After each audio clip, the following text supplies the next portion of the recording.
یہ خود ماں باپ پر پریشر بناتے ہیں. وہ کہتے ہیں کہ میری شادی اچھے سے اچھے انداز میں ہونی چاہیے, میری شادی میں اتنا خرچ ہونا چاہیے, میری شادی میں یہ بھی ہونا چاہیے, میں یہ بھی کروں گا یا میں یہ بھی کروں گی. والد صاحب سے کہتے ہیں مجھے یہ بھی کروا کے دیجئے. یہ سب کچھ پہلے سے طے ہوتا ہے. یہاں تک کہ اگر جیب میں پیسے نہیں بھی رہے تو قرض لیا جاتا ہے, اور قرض لے کر یہ شادی کی ساری رسمیں جو غیر شرعی ہے وہ ادا کی جاتی ہیں. مجھے ایک اسلامی بھائی نے بتایا کہ باقاعدہ نوجوان شادی سے پہلے 5 سال, تقریباً 5 سال پہلے وہ حیدرآباد سے یا دکن کے علاقوں سے فورن چلے جاتے ہیں اور وہاں ہائی سیلری کماتے ہیں. کمانے کے بعد ایک رقم کو جمع کرتے ہیں. کتنے سال؟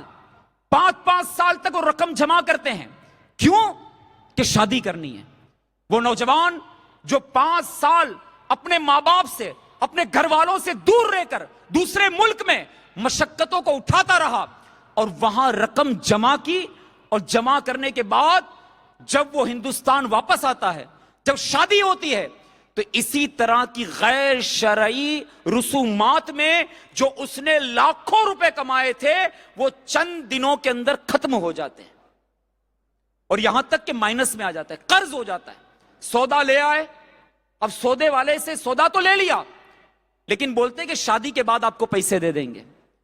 فنکشن ہال نہیں, یہ فنکشن ہال نہیں چلے گا, مہنگے والا فنکشن ہال ہونا چاہیے. اس کی بکنگ کتنی؟ 1 رات کی 2 لاکھ روپے بکنگ ہوتی ہے فنکشن ہال کی. جی ہاں, 2 لاکھ روپے فنکشن ہال, 1 نائٹ, 1 رات کا کام ہے. 2 لاکھ روپے دے کر وہ شادی خانہ بک کر لیا, مہنگے سے مہنگا شادی خانہ. پھر ٹوکن دے دیا 10,000 روپے, باقی کی رقم بعد میں دیں گے. سودے والے کو بعد میں دیں گے, پانی والے کو بعد میں دیں گے. بات کرتے کرتے شادی ختم ہو گئی. اب ختم ہونے کے بعد جو دلہا ہے اس کے گھر پہ لائن لگی ہوئی رہتی ہے. کبھی ویڈیوگرافی والے آ رہے ہیں, صاحب آپ نے بکنگ کروائی تھی پیسے دیجئے. کبھی فنکشن ہال والے آ رہے ہیں, کیا آپ نے فنکشن ہال بک کیا تھا, ٹوکن دیا تھا, اس کا پیمنٹ کیجئے. کبھی کپڑے والے آ رہے ہیں, کبھی جو دلہے کا لباس تھا اس جوڑے والے آ رہے ہیں. یہ مختلف لوگ قرض وصول کرنے کے لیے آ رہے ہیں, لیکن جو کمایا تھا وہ سب کے سب اڑا دیا, بلکہ جلا دیا. جی ہاں, جلا دیا. کیوں؟ کہ ان میں باقاعدہ پٹاخے بھی پھوڑے جاتے ہیں, پٹاخے پھوڑے جاتے ہیں. جی ہاں, جب دلہا گزر رہا ہوتا ہے پٹاخے پھوڑے جاتے ہیں, اور وہ ایک ایک بتاتے ہیں. اسلامی بھائیوں نے بتایا, معلومات لی گئی کہ یہ پٹاخہ کتنے کا ہوتا ہے. بتاتے ہیں کہ ایک 2 ہزار 5 ہزار روپے کا پٹاخہ ہوتا ہے. کتنی منٹ چلتا ہے؟ بس 1 منٹ 30 سیکنڈ. 30 سیکنڈ کے اندر اس کے 10 ہزار روپے جل جاتے ہیں. بھائی غور کر, اے میرے نوجوان اسلامی بھائی غور کر کہ کتنی محنت سے تو نے یہ پیسہ کمایا تھا, ماں باپ سے دور رہ کر دوسرے ملک میں جا کر یہ محنت کی کمائی تیرے سامنے جلائی جا رہی ہے, اور تو رسم کے نام پر اسے جلانے دے رہا ہے. کیوں؟ یہ دیکھا دیکھی ہو رہا ہے, یہ ہو رہا ہے دیکھا دیکھی ہو رہا ہے. اس نے کیا تھا میں بھی کروں گا, اس نے کیا تھا اس سے بڑھ کر میں کروں گا. ایک کمپٹیشن لگا ہوا ہے, ڈسکس ہوتی ہے کہ اس کی شادی میں اتنا خرچ کیا گیا, میں اس سے بڑھ کر خرچ کروں گا. تو یہ رسم ہے جس میں باقاعدہ لاکھوں روپے خرچ کر دیے جاتے ہیں. یہ منجا ہو گیا. منجے کے بعد ہوتی ہے ہلدی کی رسم. جی ہاں, ہلدی کی بھی ایک رسم ہے. مہندی لگانا تو اپنی جگہ پر تھا, شرعن اس کا کیا مسئلہ ہے بیان کر دیا گیا. اب ہے ہلدی کی رسم. ہلدی کی رسم میں دلہے کو بٹھا دیا جاتا ہے. اب یہ دلہا بیٹھا ہوا ہے, دلہن والے آئے ہوئے, لڑکیاں آئی ہوئی ہے خاندان کی الگ الگ. اب یہ لڑکیاں اپنے ہاتھوں سے دلہے کے جسم پر ہلدی, ٹرمرک, یہ ہلدی لگاتی ہیں. اس موقع پر گانے بھی بج رہے ہوتے ہیں, ایک بے حیائی کا ماحول ہوتا ہے, ہنسی مذاق اور ٹھی ٹھاٹھا ہو رہا ہوتا ہے, اور ایسی حالت میں اس رسم کو ادا کیا جاتا ہے. بعض اوقات ایسی بھی خبریں ملی ہیں کہ ایسی لڑائی ہو جاتی ہے آپس میں کچھ لین دین میں یا مذاق میں، ایسی مذاق یا ایسے جملے زبان سے نکل جاتے ہیں کہ وہیں سے آپس میں اختلافات ہوتے ہیں اور سارا کا سارا معاملہ بالائے طاق ہو جاتا ہے۔ یہ ایک رسم ہے جس کو یہ ہلدی کی رسم کہتے ہیں۔ پھر ایک رسم اور ادا کی جاتی ہے جس کو گھوڑے اور جوڑے کی رقم کہتے ہیں۔ یہ باقاعدہ لڑکے والوں کی طرف سے ایک ڈیمانڈ ہے، ایک ڈیمانڈ کی جاتی ہے کہ میرا بیٹا یہ ڈگری رکھتا ہے، میرا بیٹا MBBS ہے، اس کے پاس یہ ڈگری بھی ہے، یہ کنٹری میں جاب بھی کیا ہوا ہے، یہ اس کا کوالیفیکیشن ہے، یہ اس کی پروفائل ہے، یہ پروفائل اس نے شیئر کر دی۔ اب لڑکی والا جو لڑکی ہے اس کا پروفائل لڑکے والے کی طرف فارورڈ کرتا ہے، پھر دونوں میں آپس میں ڈسکس ہوتی ہے کہ کیا لین دین ہوگا۔ اب لڑکا اگر بھاری ہے، بڑی ڈگری رکھتا ہے، تو بڑی ڈگری رکھنے والا لڑکا یہ ڈیمانڈ کرتا ہے کہ مجھے کار بھی چاہیے اور یہ کمپنی کی کار چاہیے، اتنی کیش رقم چاہیے، یہ جہیز چاہیے، یہ سب کچھ مجھے چاہیے، یہ ڈیمانڈ کرتا ہے۔ یہ ڈیمانڈ کس سے کی جا رہی ہے؟ یہ لڑکی والوں سے ڈیمانڈ کی جا رہی ہے۔ اب لڑکی والا کیا کرے گا؟ لڑکی والا کیا کرے گا؟ کیونکہ ظاہر سی بات ہے ایک باپ کو شادی بھی کرنی ہے، اپنی بیٹی کو دینا بھی ہے، تو بعض اوقات اس کی ڈیمانڈ کو پورا کیا جاتا ہے اور حیثیت نہیں ہوتی اور رشتے کو اگر اچھا سمجھا جاتا ہے تو قرض لے کر اس کے مطالبات پورے کیے جاتے ہیں۔ یہ جوڑا اور گھوڑا، گھوڑا چلا گیا، جوڑا رہ گیا، لیکن گھوڑا گیا نہیں ہے، گھوڑے کی جگہ پہ گاڑی آ گئی ہے۔ یہ گھوڑا جو تھا پہلے ہو سکتا ہے کہ باپ دادا کی رسمیں ہیں نا، تو ہوتا ہوگا کہ گھوڑا بھی دیا جاتا ہوگا، تو گھوڑا تو چلا گیا، اب گاڑی رہ گئی ہے، تو اس میں ڈیمانڈ کرتے ہیں کہ مجھے یہ گاڑی چاہیے، 2 ویلر چاہیے، 4 ویلر چاہیے۔ اب یہ ڈیمانڈ اس کی پوری کی جائے، اگر نہیں کریں گے تو پھر یہ معاملہ اٹک جاتا ہے۔ غور کریں یہ ساری باتوں پر، ہم غور کریں کہ شادی کتنی مشکل ہو گئی۔ جہیز سمجھتے کہ جہیز کیا ہے، کس کی خوشی ہے، اور جہیز دینا کیسا، جہیز لینا کیسا۔ آئیے اس کے شرعی معاملات کو ہم سمجھنے کی کوشش کریں۔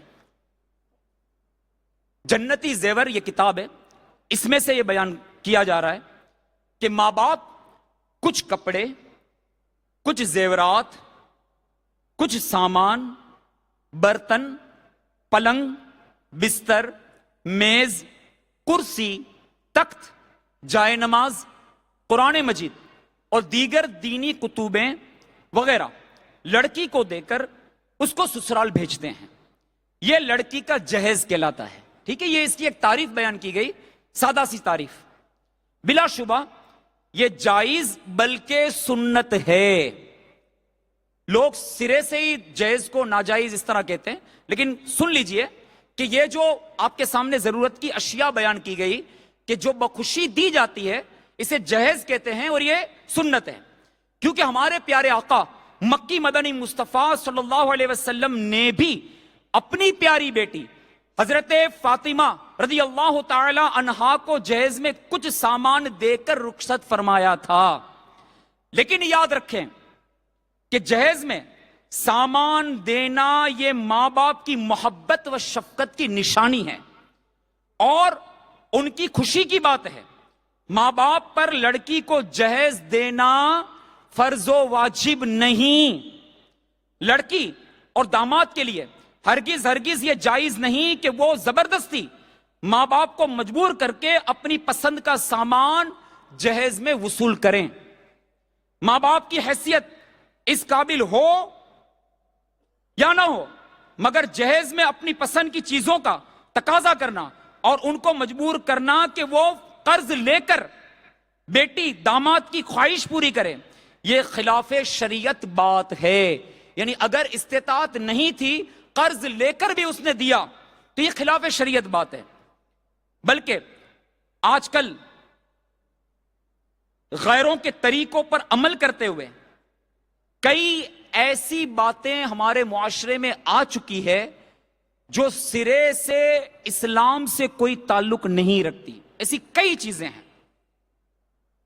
چنانچہ اب ہم سنتے ہیں کہ جہیز میں کیا دینا چاہیے اور کن باتوں سے ہمیں بچنا چاہیے، تو ہمارے لیے ایک مثالی شخصیت ہے میرے شیخ طریقت امیر اہل سنت بانی دعوت اسلامی حضرت علامہ مولانا ابو البلال محمد الیاس عطار قادری دامت برکاتہم العالیہ۔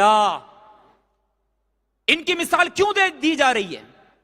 دیکھیے، کتاب میں ہم بزرگوں کے واقعات پڑھتے ہیں کہ فلاں بزرگ تھے، انہوں نے اپنی بیٹی کی شادی اس طرح کی، تو کسی کے ذہن میں آئے گا کہ یہ بزرگ تو بڑے پرانے ہو گئے، اس دور میں چل جاتا ہوگا۔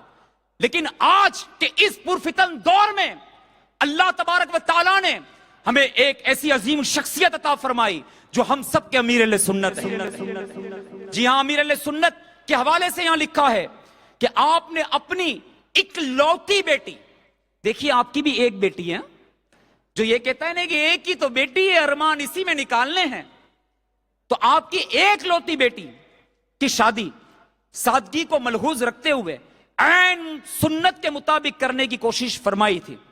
امیر اہل سنت دامت برکاتہم العالیہ اپنے ایک مدنی مذاکرے میں کچھ یوں ارشاد فرماتے ہیں، میں نے پوری کوشش کی کہ حضرت سیدتنا فاطمہ رضی اللہ تعالی عنہا کو میرے آقا صلی اللہ علیہ وسلم نے جو عنایت فرمایا تھا اس کی پیروی کی جائے۔ مثلا اب کیا دیا تھا؟ پیارے آقا صلی اللہ علیہ وسلم نے شہزادی کونین رضی اللہ تعالی عنہا کو کیا عطا فرمایا تھا؟ آپ شہزادی ہیں، کونین کی شہزادی ہیں، خاتون جنت ہے، اور نبی پاک صلی اللہ علیہ وسلم مالی کے کل ہیں، کسی بات کی کمی نہیں ہے، لیکن اس کے باوجود تعلیم امت کے لیے آپ صلی اللہ علیہ وسلم نے اپنی بیٹی فاطمہ رضی اللہ تعالی عنہا کو کیا دیا؟ نوٹ کریں، مشکیزہ۔ مشکیزہ پانی کا جو مشکیزہ ہے وہ آپ نے جہیز میں دیا۔ یہاں اگر فریزر بھی دے دیا جائے تو مطمئن نہیں ہوتے ہیں۔ گیہوں پیسنے والی ہاتھ کی چکی، گیہوں پیسنے والی جس میں گیہوں ڈالے جاتے ہیں اور چکی پیسی جاتی ہے، ہاتھ سے پیسی جاتی ہے، الیکٹرانک نہیں ہوتی، ہاتھ سے پیسی جاتی ہے، پیارے آقا صلی اللہ علیہ وسلم نے یہ جہیز میں دی۔ نقرئی یعنی چاندی کے کنگن پیش کیے، اس طرح کی دیگر چیزیں جو کتابیں سے دیکھ کر میسر آئی۔ امیر علیہ سنت فرماتے ہیں میں نے کتابوں میں دیکھا جو مجھے میسر آئی، چٹائی، مٹی کے برتن، کھجور کی چھال بھرا ہوا چمڑے کا تکیہ وغیرہ، الحمدللہ عز و جل جہیز میں پیش کرنے کی کوشش کی۔ اور رخصتی کے وقت جس طرح سرکار صلی اللہ علیہ وسلم نے خاتون جنت فاطمہ الزہرا رضی اللہ تعالی عنہا پر شفقت فرمائی تھی، الحمدللہ ان سنتوں پر عمل کی کوشش کی۔ یہ امیر علیہ سنت کی شہزادی کو آپ نے جو جہیز دیا اس حوالے سے یہاں بیان کیا گیا۔ میٹھے میٹھے اسلامی بھائیوں جو یہاں پر موجود ہے، اگر ہم اپنا یہ ذہن بنا لیں، بالخصوص نوجوان جن کی ابھی شادی ہونا باقی ہے، اور وہ باپ جن کی ذمہ داری ہے شادی کروانا، اگر یہ اپنا ذہن بنا لیں اس دعوت اسلامی کے اجتماع میں اور طے کر لے کہ کچھ بھی ہو جائے مجھے شادی سادی اور سنت کے مطابق کرنی ہے، دعوت اسلامی دنیا میں انقلاب لائی ہے۔ فرد کی اصلاح سے معاشرے میں تبدیلی آتی ہے، فرد تبدیل ہو جاتا ہے، معاشرہ تبدیل ہو جاتا ہے، سوسائٹی بدل جاتی ہے، اور دعوت اسلامی سوسائٹی کو بدلنے کی طاقت رکھتی ہے۔ میٹھے میٹھے اسلامی بھائیوں، اگر یہاں جتنے بھی اسلامی بھائی بیٹھے ہوئے ہیں جو جن کا تعلق اس بات سے ہے، یہ اگر اپنا ذہن بنا لیں انشاءاللہ عز و جل ایک تبدیلی آئے گی۔ تو نیت کیجئے کہ ہمارے گھر میں جو شادی ہوگی وہ انشاءاللہ سادگی اور سنت کے مطابق ہوگی۔ انشاءاللہ سب مل کے اعلان کریں کہ انشاءاللہ ایسا ہوگا۔ اپنا ذہن بنا لیجئے انشاءاللہ، نہیں گھوڑا نہیں جوڑا، نو ڈیمانڈ، منگنی بھی نہیں، ٹھیک ہے, منگنی بھی نہیں ہونا ہے, کیا حاجت ہے, ایک طے کر لیے, فون پہ طے ہو گیا, کافی ہے, کافی ہے بھائی, کافی ہے. شادی بھی شادی ہو جائے, کیا ضرورت ہے اتنا بڑا ولیمہ کرنے کی. اور یہاں کا ولیمہ ویسے ہی اتنا مشہور ہو گیا ہے کہ جو بھی آتا ہے وہ حیدرآباد کا ولیمہ دیکھنا چاہتا ہے. اب اتنا بڑا ولیمہ, ٹھیک ہے آپ نے جائز چیز رکھی ہے, اسراف تو دیکھے کتنا ہو رہا ہے. کبھی اسراف کو دیکھا؟ ہم ٹیبل پر بیٹھے یا زمین پر بیٹھے کھانا کھائے چلے گئے, لیکن جہاں برتن دھوئے جاتے ہیں وہاں کبھی جا کر دیکھا؟ کبھی اس جگہ پر جا کر دیکھ لینا جہاں برتن دھوئے جاتے ہیں. یقین مانیے اگر طبیعت حساس رہی تو آپ کی آنکھوں سے آنسو نکل جائیں گے کہ جس ایک ایک دانے کے لیے لوگ ترستے ہیں وہ اللہ کا رزق, وہ اللہ کی نعمت گندی نالیوں میں بہ رہی ہوتی ہے, ضائع ہو رہی ہوتی ہے. کیونکہ حرص کے مارے پلیٹ رکھتے ہیں نا, تو پلیٹ رکھتے ہی جو سامنے رکھا ہوا ہے پلیٹ میں ڈالنا شروع کر دیتے ہیں. یہ بھی چاہیے, گرین چکن بھی چاہیے, تو ریڈ بھی چاہیے, تو بلیک بھی چاہیے, تو بریانی بھی چاہیے, تو میٹھا بھی چاہیے. بھائی سب نہیں کھا پائیں گے, جتنی ضرورت ہے اتنا نکالو. لیکن بھوکے ہوتے ہیں نا, تو بھوک لگی ہوتی ہے تو یہ ہوتا ہے کہ ٹیبل پر کوئی بیٹھے ہی نہیں, سب میں کھا لو. حالانکہ کھا نہیں سکتے, تھوڑا سا لیتے ہیں, لیگ پیس لیا, تھوڑا کھائے, اس کو پھینکا. پورا گوشت لگا ہوا ہے, گوشت لگا ہوا ہے, باقاعدہ گوشت لگا ہوا ہے, پھینک دیا, دوسرا پیس لے لیا. یہ انداز ہو گیا. کولڈ ڈرنک پیا, تھوڑا پیا, یہاں بچا دی. دوسرا کولڈ ڈرنک آیا, اس کو نکال لیا, وہ پی لیا. آئس کریم آئے, وہ نکالی, تھوڑی کھائے, اس کو چھوڑ دیا. آپ اگر چھوٹا ہوا دیکھیں گے نا تو آپ کو حیرت ہوگی کہ جتنی دیگیں بنائی تھی اس دیگوں میں پیٹ میں کتنا گیا اور گندی نالی میں کتنا گیا, وہ آپ مارک کر لیجئے. لیکن دعوت اسلامی کا مدنی ماحول ہے. الحمدللہ ایک مدنی بہار پیش کر رہا ہوں کہ ایک دعوت میں ہمارے اسلامی بھائی پہنچے, اور یہ منسلک اسلامی بھائی دعوت اسلامی سے ابھی ابھی وابستہ ہوئے تھے. انہوں نے بتایا کہ ایک مدنی منا, چھوٹا سا مدنی منا تھا, وہ بیٹھ کر کھانا کھا رہا تھا. 3 انگلیوں سے کھانا یہ سنت ہے. 3 انگلیوں سے کھانا کھا رہا تھا, تھوڑا نکال رہا تھا اور چبا چبا کر اسے نگل رہا تھا. اچھی طرح سے اس نے پلیٹ صاف کر لی. کسی نے اس سے سوال کیا, جو سارے لوگ بیٹھے ہوئے تھے, کہ یہ 2 انگلیوں کو کیا ہو گیا؟ تو چھوٹا سا مدنی منا اپنی چھوٹی سی پیاری پیاری میٹھی میٹھی زبان میں کہتا ہے کہ 3 انگلیوں سے کھانا یہ میرے آقا صلی اللہ علیہ وسلم کی سنت ہے. تو اس بچے سے کسی اور جو شخصیت بیٹھی ہوئی تھی اس نے پوچھا کہ بیٹا آپ نے یہ کہاں سے سیکھا؟ تو وہ بچہ کہتا ہے کہ میں مدنی چینل دیکھتا ہوں. دیکھیں, ایک مدنی چینل دیکھنے والا مدنی منا اپنی زندگی کو بدلنے کے لیے تیار ہیں. ہم اس اجتماع میں آئے ہیں, بیانات کا سلسلہ ہے, مختلف موضوعات پر مبلغین و علماء کرام بیانات کر رہے ہیں.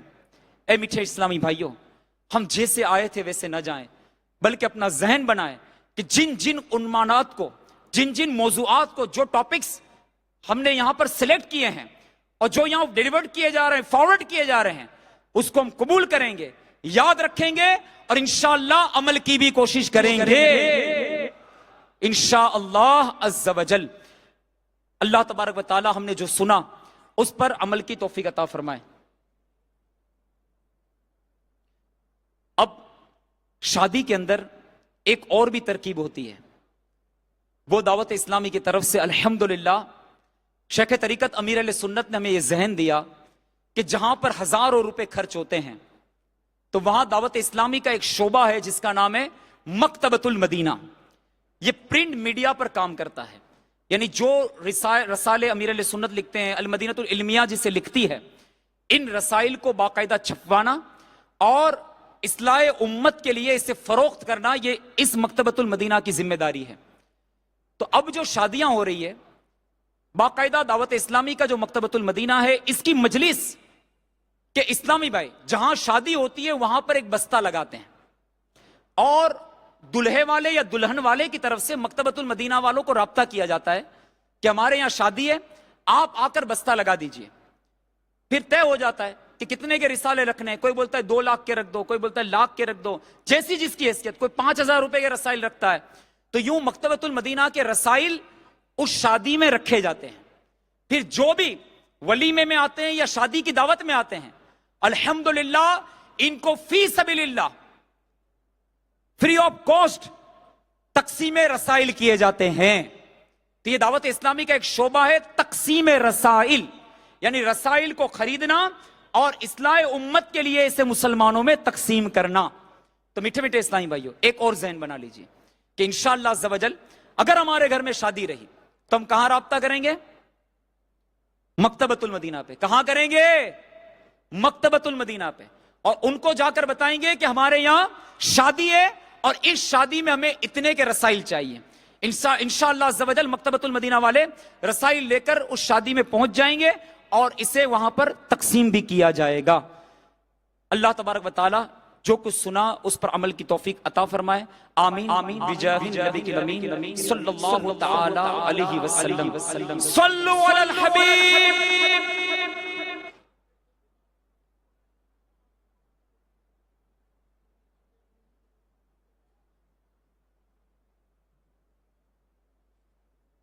صلوا علی الحبیب صلی اللہ تعالی علی محمد.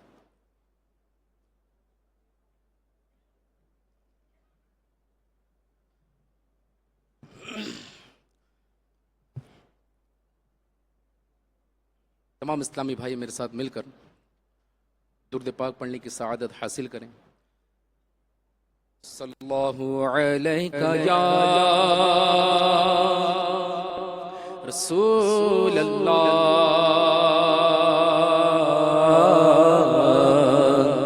وسلم علیہ یا حبیب اللہ. مل کے تمام اسلامی بھائی صلی اللہ علیہ یا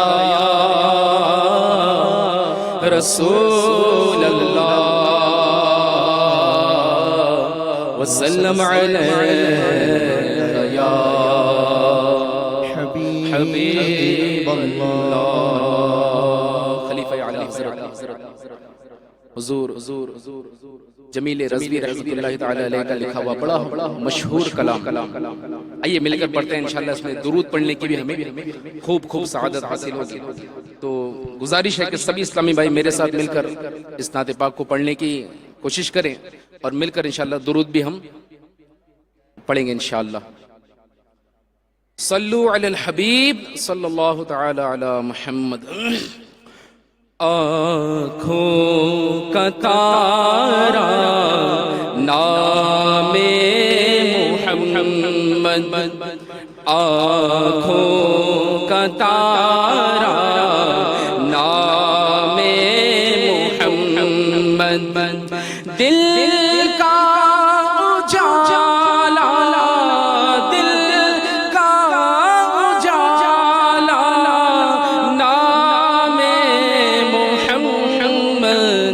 صلی اللہ علیہ وسلم. صلی اللہ علیہ وسلم. دولت جو چاہو دونوں جہاں کی, دولت جو چاہو دونوں جہاں کی, دولت جو چاہو دونوں جہاں کی, دولت جو چاہو دونوں جہاں کی, کر لو وظیفہ کر لو وظیفہ نام محمد صلی اللہ علیہ وسلم.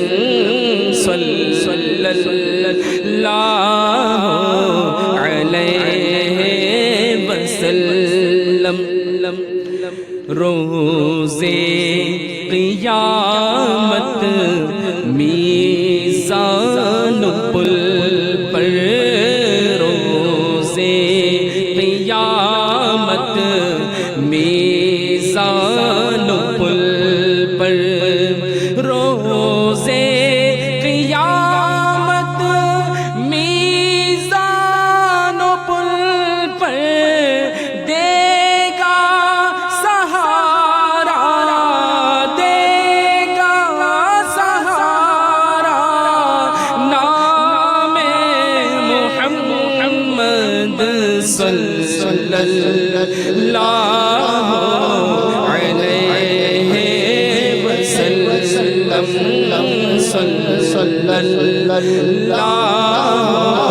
علیہ وسلم پوچھے گا مولا لایا ہے کیا کیا پوچھے گا مولا لایا ہے کیا کیا پوچھے گا مولا لایا ہے کیا کیا پوچھے گا مولا لایا ہے کیا کا میں یہ کہوں گا میں یہ کہوں گا نام محمد صلی اللہ علیہ وسلم صلی اللہ علیہ وسلم رکھو لحد میں جس دم عزیزو رکھو لحد میں جس دم عزیزو رکھو لحد میں جس دم عزیزو مجھ کو سنانا مجھ کو سنانا نام محمد صلی اللہ علیہ وسلم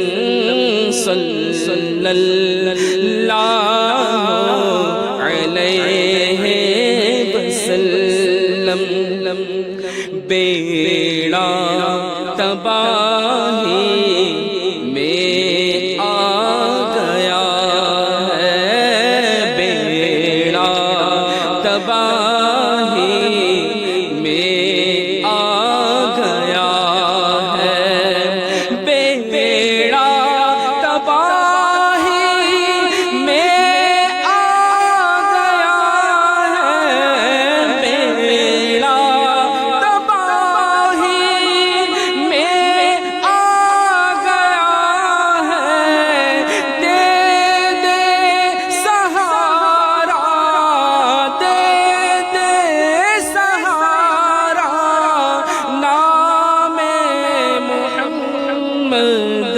صلی اللہ علیہ وسلم صلی اللہ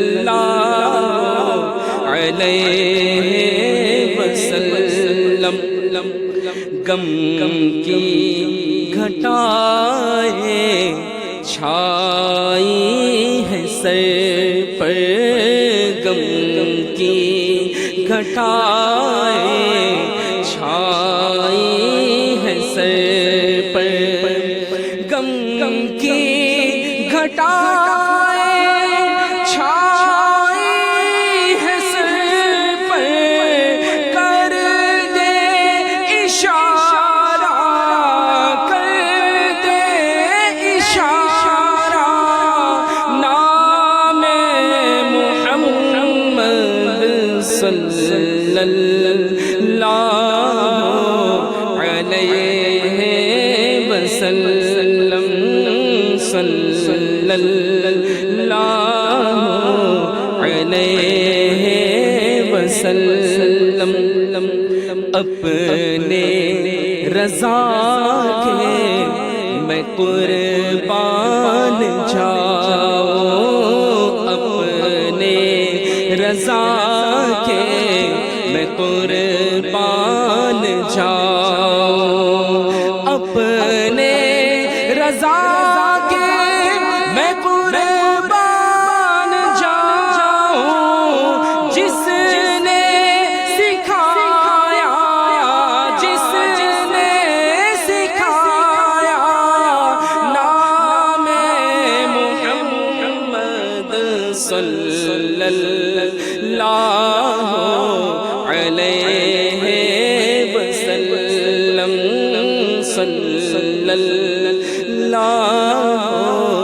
علیہ وسلم، صلوا علی الحبیب۔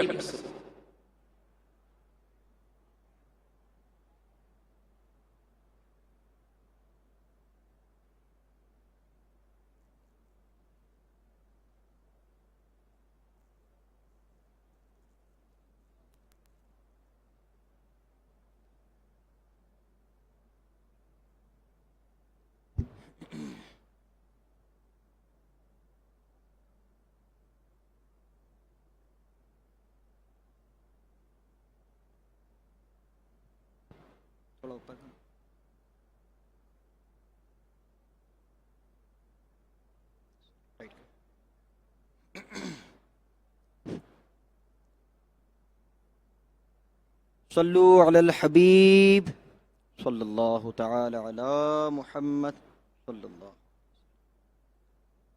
الحمد للہ رب العالمین والصلاة والسلام علی سید الانبیاء والمرسلین، اما بعد فأعوذ بالله من الشيطان الرجيم، بسم الله الرحمن الرحيم، الصلاة والسلام عليك يا رسول الله وعلى آلك وأصحابك يا حبيب الله،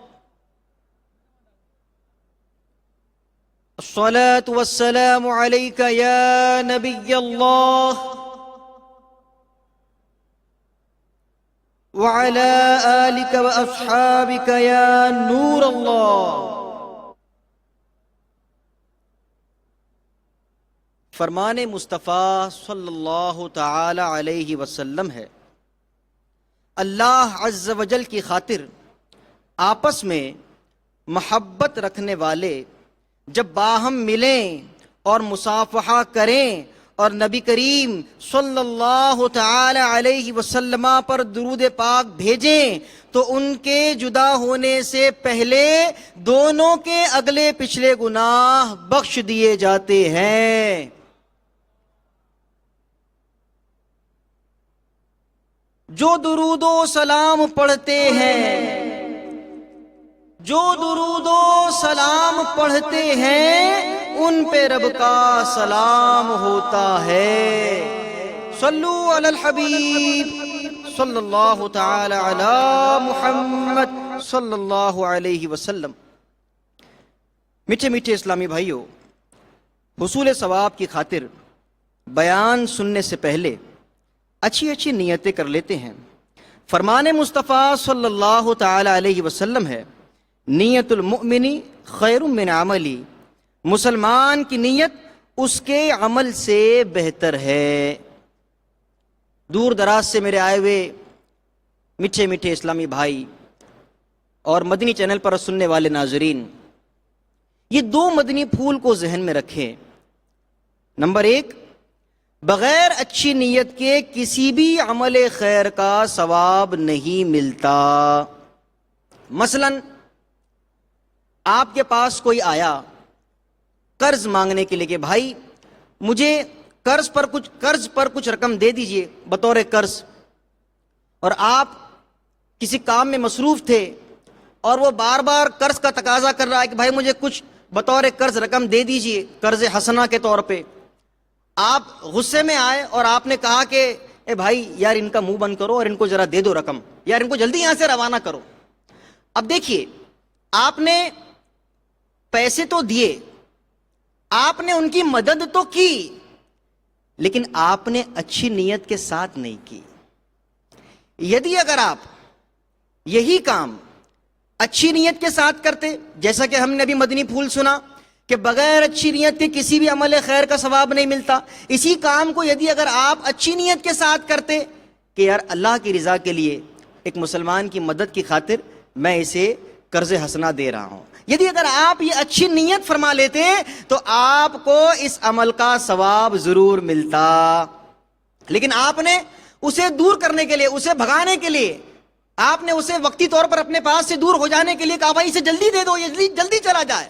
آپ نے مدد تو کر دی لیکن ثواب کے مستحق نہ ہوئے۔ مدنی پھول نمبر 2، جتنی اچھی نیتیں زیادہ اتنا زیادہ ثواب بھی ملے گا۔ مثلا اسی عمل کو کرتے ہوئے یدی اگر آپ کچھ اچھی اچھی نیتیں زیادہ فرما لیتے کہ مسلمان کی دلجوئی کے لیے میں اسے رقم دے رہا ہوں، اللہ کی رضا کے لیے رقم دے رہا ہوں، مسلمان کی پریشانی کو دور کرنے کے لیے رقم دے رہا ہوں، وغیرہ وغیرہ، اس طرح کی اگر آپ جتنی زیادہ سے زیادہ اچھی نیتیں کرتے چلے جائیں گے انشاءاللہ عز وجل آپ کا ثواب بھی بڑھتا چلا جائے گا۔ میٹھے میٹھے اسلامی بھائیوں، بیان سننا اور سنانا یہ بھی عمل خیر ہے۔ آئیے کچھ اس سے پہلے اچھی اچھی نیتیں کر لیتے ہیں۔ میں آپ کو کچھ نیتیں کرواتا ہوں، آپ ان باتوں کو اپنے دل میں جماتے ہوئے زوردار انشاءاللہ عز و جل کا نعرہ لگائیے گا اور ان نیتوں پر عمل کا ثبوت دیجیے گا۔ نیت کرتے ہیں، نگاہیں نیچی کے خوب کان لگا کر بیان سنوں گا، ٹیک لگا کر بیٹھنے کے بجائے علم دین کی تعظیم کی خاطر جہاں تک ہو سکا 2 زانو بیٹھوں گا، ضرورتاً سمٹ سرک کر دوسرے اسلامی بھائیوں کے لیے جگہ کشادہ کروں گا۔ اگر کسی اسلامی بھائی کا دھکا وغیرہ لگ گیا تو صبر کروں گا، گھورنے، جھڑکنے، الجھنے سے بچوں گا۔ اگر کوئی اسلامی بھائی یہ صدا بلند کرے صلو علی الحبیب اذکر اللہ توبو الی اللہ، تو انشاءاللہ ان کی دلجوئی کے لیے بلند آواز سے جواب دوں گا۔ بیان کے بعد خود آگے بڑھ کر سلام و مصافحہ اور انفرادی کوشش بھی کروں گا۔ میں بھی نیت کر لیتا ہوں کہ اللہ عز و جل کی رضا پانے اور ثواب کمانے کے لیے بیان کروں گا۔ صلو علی الحبیب صلی اللہ تعالی علی محمد صلی اللہ تعالی علیہ وسلم۔ میرے میٹھے میٹھے اسلامی بھائیوں، حیدرآباد کا 3 دن کا سنت و بھرا اجتماع پاک جاری و ساری ہے، جس میں الحمدللہ نور کی بارشیں ہو رہی ہے۔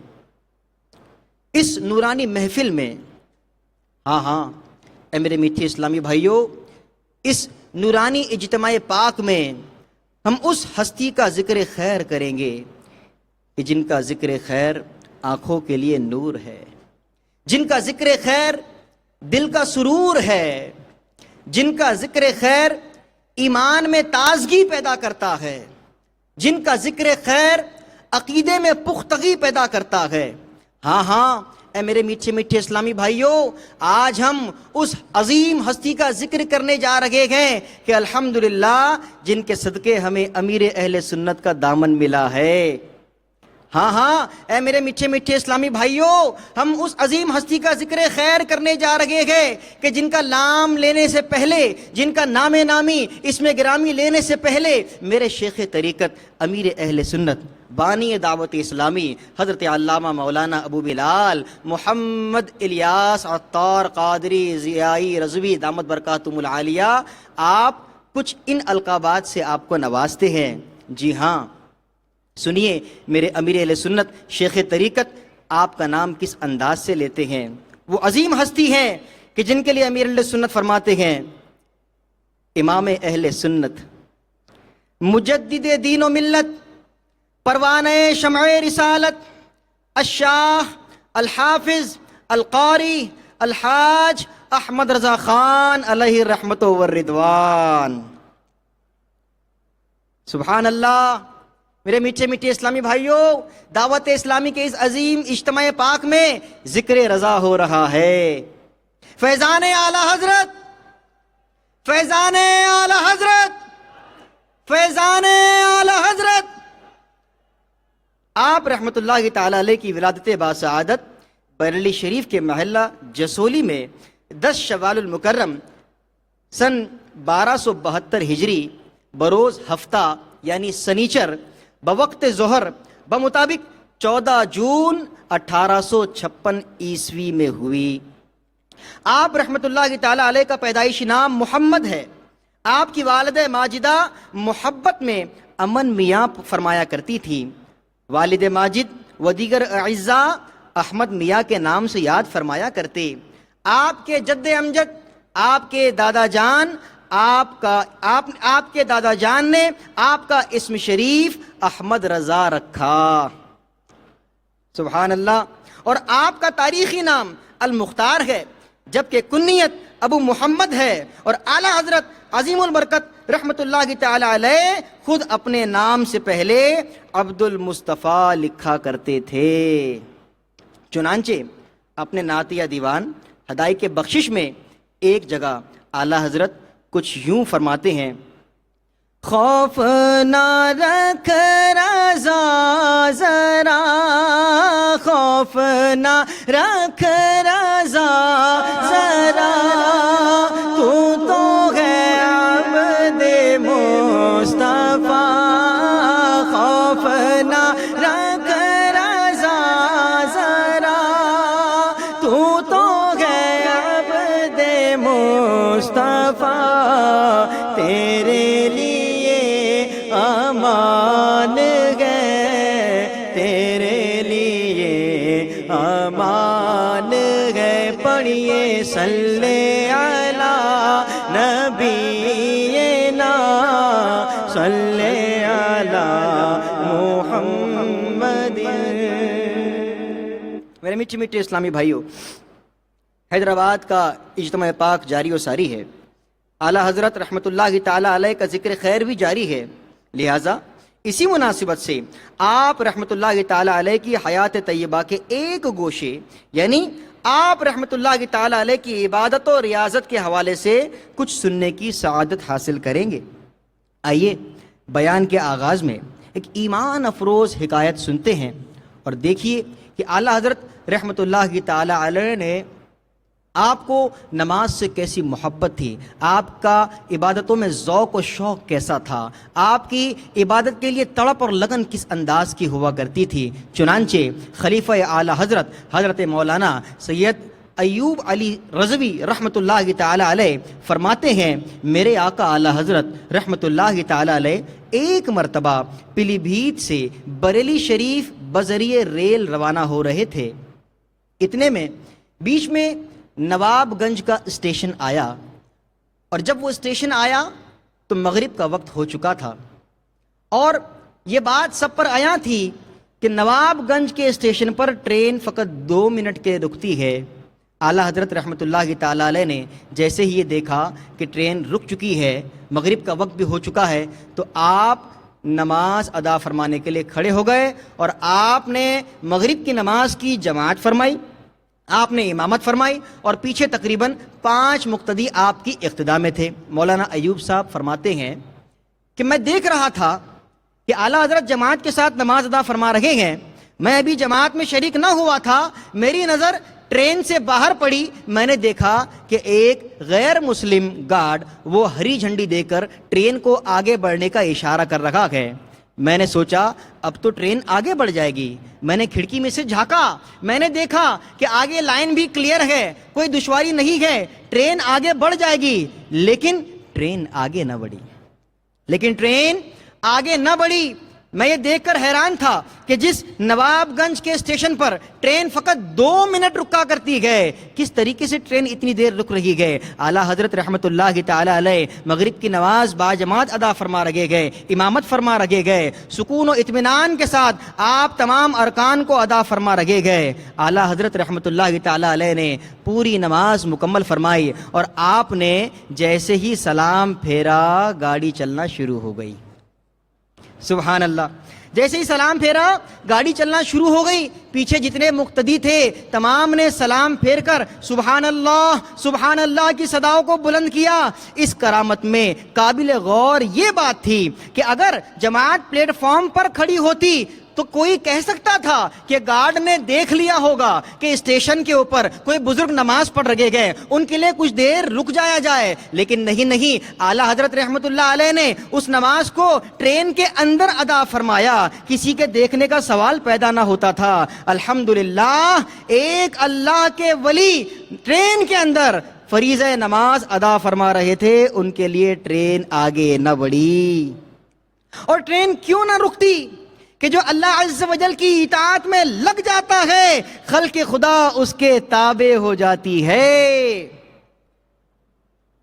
اعلیٰ حضرت ادائی کے بخشش میں کچھ یوں فرماتے ہیں، وہ کہ اس در کا ہوا خلق خدا اس کی ہوئی، وہ کہ اس در کا ہوا، وہ کہ اس در کا ہوا، وہ کہ اس در کا ہوا خلق خدا اس کی ہوئی، وہ کہ اس در سے پھرا اللہ ہی سے پھر گیا، وہ کہ اس در سے پھرا اللہ ہی سے پھر گیا، وہ کہ اس در سے پھرا اللہ ہی سے پھر گیا۔ صلو علی الحبیب صلی اللہ تعالی علی محمد صلی اللہ علیہ وسلم۔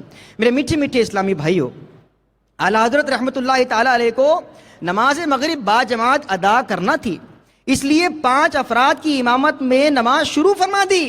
حالانکہ ٹرین اتنی دیر کو نہ رکتی تھی کہ اطمینان و سکون کے ساتھ نماز ادا کر لی جاتی، اور ایسا ہی ہوا کہ کچھ ہی دیر بعد گارڈ نے روانگی کے لیے ہری جھنڈی بھی دکھا دی، مگر جب تک امام اہل سنت، امام عشق و محبت اعلیٰ حضرت رحمت اللہ تعالی علیہ نماز میں مصروف رکھے ٹرین نہ چلی، اور جیسے ہی آپ نے سلام پھیرا ٹرین بھی فوراً چل پڑی۔ اس حکایت سے جہاں سیدی اعلیٰ حضرت رحمت اللہ تعالی علیہ کی کرامت ثابت ہوتی ہے، وہیں پر اعلیٰ حضرت رحمت اللہ تعالی علیہ کی نماز با جماعت سے محبت کا اندازہ بھی ہوتا ہے، چونکہ آپ رحمت اللہ تعالی علیہ رسول مکرم صلی اللہ تعالی علیہ وآلہ وسلم کے سچے اور پکے عاشق تھے۔ اسی لیے سفر ہو یا حضر، آپ رحمت اللہ تعالی علیہ پیارے آقا صلی اللہ تعالی علیہ وآلہ وسلم کی آنکھوں کی ٹھنڈک یعنی نماز کو ہمیشہ با جماعت ادا فرمایا کرتے۔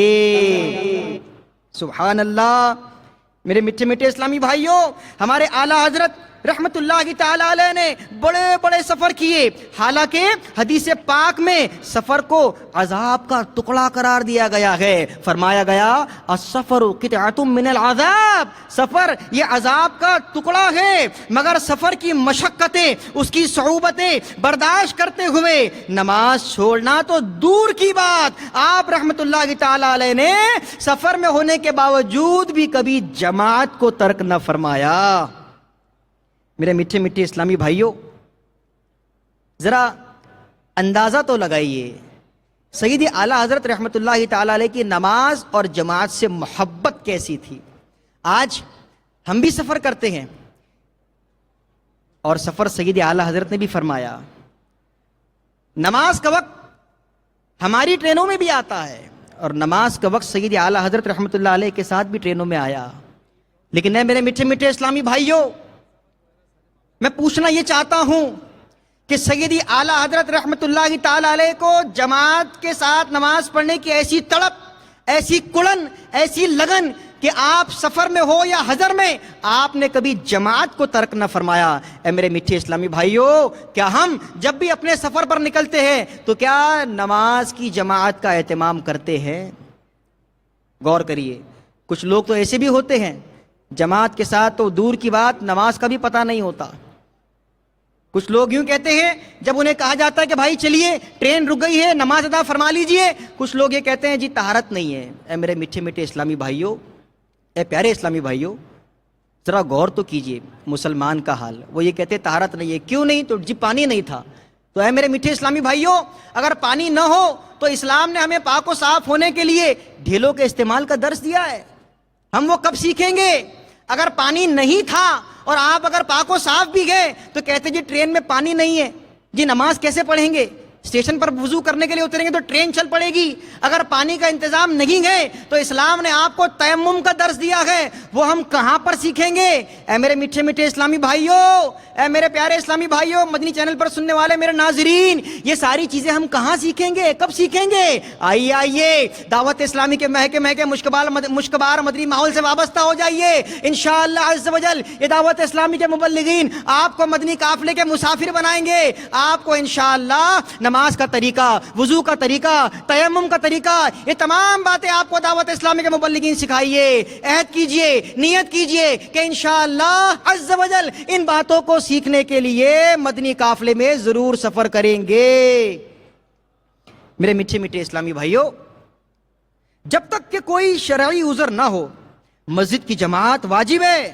آئیے نماز باجماعت کے متعلق نبی رحمت صلی اللہ تعالی علیہ وآلہ وسلم کے 4 فرامین سنیے اور اے عاشقان رضا ذہن بنائیے کہ انشاءاللہ عز و جل ہمیں نماز باجماعت کا پورا اہتمام کرنا ہے.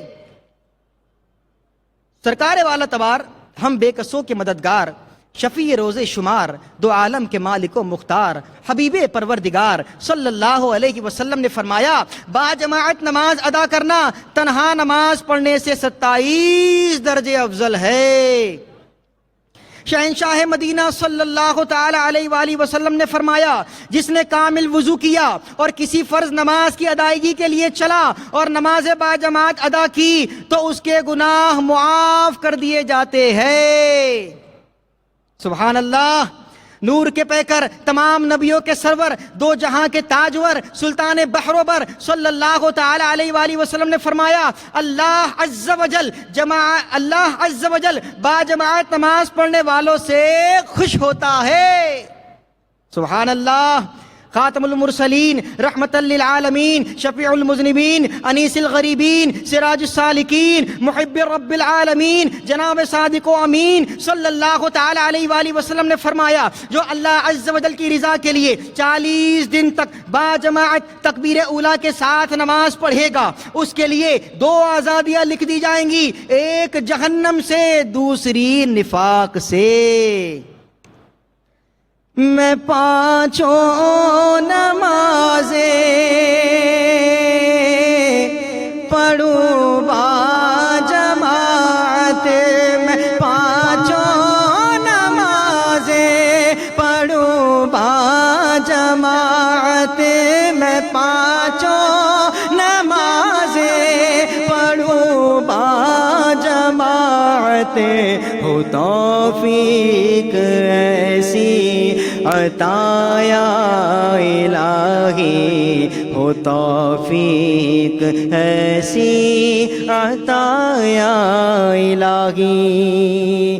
صلو علی الحبیب صلی اللہ تعالی علی محمد صلی اللہ تعالی علیہ وسلم. حضرت شیخ عامر عبداللہ رحمت اللہ تعالی علیہ آپ فرماتے ہیں کہ نماز اس انداز میں ادا کرو، نماز اس انداز سے ادا کرو کہ کوئی غیر نمازی، کوئی بے نمازی تمہیں دیکھے تو اس کے دل میں نماز پڑھنے کا شوق پیدا ہو جائے. اے میرے میٹھے میٹھے اسلامی بھائیوں اور مجھے مدنی چینل پر سننے والے ناظرین، آئیے اعلیٰ حضرت رحمت اللہ علیہ کا ذکر خیر ہو رہا ہے، ذرا معلوم تو کیجئے میرے آقا اعلیٰ حضرت کا نماز پڑھنے کا انداز کیسا نرالا تھا. سبحان اللہ. ایک مرتبہ میرے سیدی اعلیٰ حضرت رحمت اللہ تعالی علیہ آپ سفر پر روانہ ہوئے، بیچ میں نماز کا وقت ہوا، سیدی اعلیٰ حضرت رحمت اللہ تعالی علیہ نماز ادا فرمانے کے لیے اترے. آپ رحمت اللہ تعالی علیہ نے مکمل نماز ادا فرمائی.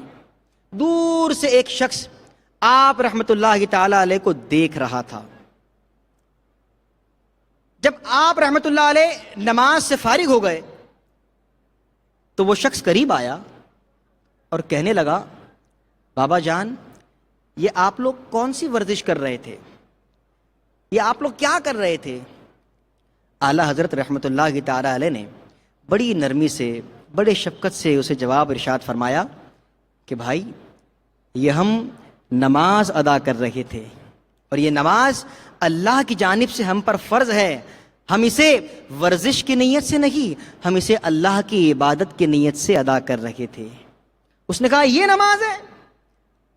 اگر یہ نماز ہے تو میں پچھلے 10 برسوں سے برطانیہ میں تھا اور میں کسی ایسی ورزش کی تلاش میں تھا کہ اگر بندہ کوئی ایسی ورزش کرے کہ جس کی بدولت وہ ہر بیماریوں سے بچ جائے، تو میں نے آپ کو جو کرتا ہوا دیکھا، میں اسی نتیجے پر برطانیہ میں پہنچا تھا کہ بندہ اگر دن میں اس طرح کی ورزش 4-5 مرتبہ کر لے تو وہ بیماریوں سے بچ جائے گا۔ اگر آپ کے اسلام میں اسی کو نماز کہا جاتا ہے تو مجھے ابھی اور اسی وقت کلمہ پڑھائیے، مسلمان بنائیے۔ سیدی اعلیٰ حضرت رحمت اللہ تعالی علیہ کی اس نماز کو دیکھ کر اس نے وہیں پر کلمہ پڑھا اور دائرہ اسلام میں داخل ہو گیا۔ میرے میٹھے میٹھے اسلامی بھائیوں، میں یہ پوچھنا چاہتا ہوں کہ آج ہم غلامان اعلیٰ حضرت اپنے آپ کو کہتے ہیں، لیکن اس کا ثبوت کہاں دیتے ہیں؟ اعلیٰ حضرت رحمت اللہ تعالی علیہ نے تو ویسی ہی نماز ادا فرمائی جیسی نماز پڑھنے کا آقا علیہ الصلوۃ والسلام نے حکم ارشاد فرمایا، اور فرمایا تھا کہ صلو کما رأیتمونی اصلی، تم اسی طرح نماز پڑھو جس طرح مجھے نماز پڑھتا ہوا دیکھتے ہو۔ اعلیٰ حضرت نے تو ویسی نماز ادا فرمائی اور اعلیٰ حضرت کو دیکھ کر لوگ دائرہ اسلام میں داخل ہوتے رہے، لیکن ہماری نمازوں کا حالم کیا ہے؟ ہماری نمازوں کی حالت کیا ہے؟ آج ہم اگر نماز پڑھتے بھی گئے تو ہمیں پتہ نہیں ہے کہ نماز میں فرائض کتنے ہیں۔ آج اگر ہم نماز پڑھتے بھی گئے تو ہمیں پتہ نہیں ہے نماز کے واجبات کیا ہے۔ آج اگر ہم نماز پڑھتے بھی گئے تو ہمیں پتہ نہیں ہے کہ نماز کے شرائط کتنے ہیں۔ آج اگر ہم نماز پڑھتے بھی گئے ہمیں پتہ نہیں ہے نماز میں سنتیں کتنی ہیں۔ آج اگر ہم نماز پڑھتے بھی گئے تو ہمیں نماز پڑھنے کا صحیح انداز نہیں آتا ہے۔ اے میرے میٹھے میٹھے اسلامی بھائیوں، یاد رکھے وہ نمازیں جس کے اندر کبھی رکوع درست نہ ہو، جس میں کبھی سجدے درست نہ ہو، جس میں کبھی قیام درست نہ ہو، ایسی نماز قبول نہیں کی جاتی۔ اے میرے میٹھے میٹھے اسلامی بھائیوں، اے دعوت اسلامی کے اس عظیم الشان 3 روزہ سنتوں برے اجتماع میں تشریف لانے میرے اسلامی بھائیوں، آئیے آج آپ کو یہ دعوت فکر دی جاتی ہے، آئیے آج آپ کو یہ دعوت دی جا رہی ہے۔ اگر آپ کو نمازیں اب تک صحیح پڑھنے نہیں آئی تھی، آ جائیے اس مدنی ماحول سے وابستہ ہو جائیے، آ جائیے اس محکمہ کے مشکبار مدنی ماحول سے وابستہ ہو جائیے۔ انشاءاللہ عز و جل اسی ماحول نے ادنا کو اعلیٰ کر دیا۔ دیکھو اسی ماحول نے ادنا کو اعلیٰ کر دیا۔ دیکھو اندھیرا تھا اندھیرا تھا اندھیرا تھا، اجالا ہی اجالا کر دیا۔ دیکھو آج یہ دعوت اسلامی کی تو برکت ہے، یہ فیضان اعلیٰ حضرت بذریعہ امیر اہل سنت ہے۔ یہ فیضان اعلیٰ حضرت بذریعہ امیر اہل سنت ہے کہ آج الحمدللہ اس پرفتن دور میں جو لوگ اپنے سر پر ٹوپی رکھنے میں شرم محسوس کرتے ہیں، یہ میرے سامنے لاکھوں کا ٹھاٹے مارتا ہوا سمندر ہے۔ الحمدللہ ایک اکثریت ہے جو اپنے سروں پر امام شریف کا تاج سجائے بیٹھی ہے۔ صلو علی الحبیب صلی اللہ تعالی علی محمد صلی اللہ تعالی علیہ وسلم۔ میرے میٹھے میٹھے اسلامی بھائیوں اور مجھے مدنی چینل پر سننے والے میرے ناظرین، ذکر اعلیٰ حضرت ہے، اعلیٰ حضرت کی عبادت و ریاضت کا ذکر چل رہا ہے۔ ہمیں اس بیان سے کچھ مدنی پھول چننے ہیں اور کچھ نہ کچھ اس بیان سے لے کر اٹھنا ہے۔ اعلیٰ حضرت کی سچی محبت، عشق رسول، نماز کا انداز، نماز سے محبت، نماز کی پابندی، جماعت کی پابندی کا ذہن بنا کر انشاءاللہ اٹھنا ہے۔ میرے میٹھے میٹھے اسلامی بھائیوں، اعلیٰ حضرت رحمت اللہ تعالی علیہ 52 برس کی عمر میں جب دوسری مرتبہ سفر حج کے لیے روانہ ہوئے، مناسک کے حج ادا کرنے کے بعد آپ رحمت اللہ تعالی علیہ ایسے علیل یعنی بیمار ہوئے کہ 2 ماہ سے زیادہ صاحب فراش رہے۔ جب کچھ روبہ صحت ہوئے تو زیارت روضہ انور صلی اللہ تعالی علیہ وآلہ وسلم کے لیے کمر بستہ ہوئے اور جدہ شریف سے ہوتے ہوئے بذریعہ کشتی 3 دن کے بعد رابغ پہنچے اور وہاں سے مدینۃ الرسول کے لیے اونٹ کی سواری کی۔ اسی راستے میں جب بیر شیخ پہنچے تو منزل قریب تھی، لیکن فجر کا وقت تھوڑا سا رہ گیا تھا۔ اونٹ والوں نے منزل ہی پر اونٹ روکنے کی ٹھانی، لیکن تب تک نماز فجر کا وقت نہ رہتا۔ سیدی اعلیٰ حضرت امام اہل سنت رحمت اللہ تعالی علیہ فرماتے ہیں، یہ صورتحال دیکھ کر میں اور میرے رفقا یعنی ساتھی اتر پڑے، قافلہ چلا گیا۔ کرمچ کا یعنی مخصوص ٹاٹ کا بنا ہوا ڈول پاس تھا، رسی نہیں تھی اور کنواں گہرا تھا۔ امام باندھ کر پانی بھرا اور وضو کیا۔ بحمدہ تعالی نماز تو مکمل ہو گئی، بحمدہ تعالی نماز تو مکمل ہو گئی۔ اب یہ فکر لاحق ہوئی کہ اتنے طویل مرض سے افاقے کے بعد ضعف شدید یعنی کمزوری بہت ہے، اتنے میل پیادہ یعنی پیدل کیسے چل سکیں گے؟ منہ پھیر کر دیکھا تو ایک جمال یعنی اونٹ والا محض اجنبی اپنا اونٹ لیے میرے انتظار میں کھڑا ہے، حمد الہی عز و جل بجا لایا اور اس پر سوار ہوا۔ اس سے لوگوں نے پوچھا کہ تم یہ اونٹ کیسے لائے ہو؟ کہا ہمیں شیخ حسین نے تاکید کر دی تھی، یعنی اس علاقے کے بادشاہ شیخ حسین نے تاکید کر دی تھی کہ شیخ اعلیٰ حضرت رحمت اللہ علیہ کی خدمت میں کمی نہ کرنا۔ اعلیٰ حضرت رحمت اللہ تعالی علیہ فرماتے ہیں، ابھی کچھ دور ہی چلے تھے کہ مجھے میرا جمال نظر آ گیا، یعنی وہی اونٹ والا جس پر میں آیا تھا وہ مجھے نظر آ گیا۔ اس سے پوچھا کہ تم یہاں کیسے آئے؟ تو اس نے کہا جب قافلے کے جمال نہ ٹھہرے میں نے کہا کہ شیخ کو تکلیف نہ ہوگی، اس لیے میں نے قافلے سے اپنے اونٹ کو کھول کر آپ کے لیے لے آیا۔ یہ سب میری سرکار کرم کی وصیتیں تھیں صلی اللہ تعالی علیہ وآلہ وسلم، ورنہ کہاں یہ فقیر اور کہاں سردار رابغ شیخ حسین جن سے جان نہ پہچان، اور کہاں وہ وحشی مزاج کے جمال یعنی اونٹ والے اور ان کی یہ خارق العادت روشیں یعنی خلاف معمول طرز عمل۔ صلو علی الحبیب صلی اللہ تعالی علی محمد صلی اللہ تعالی علیہ وآلہ وبارک وسلم۔ جتنے اسلامی بھائی کھڑے بیٹھ جائیں، یا اللہ جو جلدی جلدی بیٹھ جائے اسے جلدی مدینہ دکھا دے۔ بیٹھ جائیں، ابھی انشاءاللہ مدینہ حلقے لگے کہ آپ بیٹھ جائیں۔ 5 منٹ ہے نا۔ رکن شورا کی زیارت بھی ہوں گی، بد نصبی کریں گے، نمازوں کی صفوں کی مسائل ہوں گے، ایک دوسرے کو ایذا پہنچائیں گے، یہاں ثواب کمانے کی نیت سے ہم آئیں۔ برائے کرم ایسا کوئی عمل نہ کرے کہ آپ کی صرف رکن شورا کی زیارت کرنے کے سبب کسی مسلمان کو ایذا پہنچے۔ تمام اسلامی بھائی بیٹھ جائیں، جو جلدی جلدی بیٹھے یا اللہ اسے جو جتنی جلدی بیٹھ جائے اللہ تعالیٰ اسے اتنی جلدی مدینے کا دیدار عطا فرمائے۔ بیٹھ جائیے میرے میٹھے میٹھے اسلامی بھائیوں، آپ نے سیدی اعلیٰ حضرت رحمت اللہ تعالی علیہ کا واقعہ سنا۔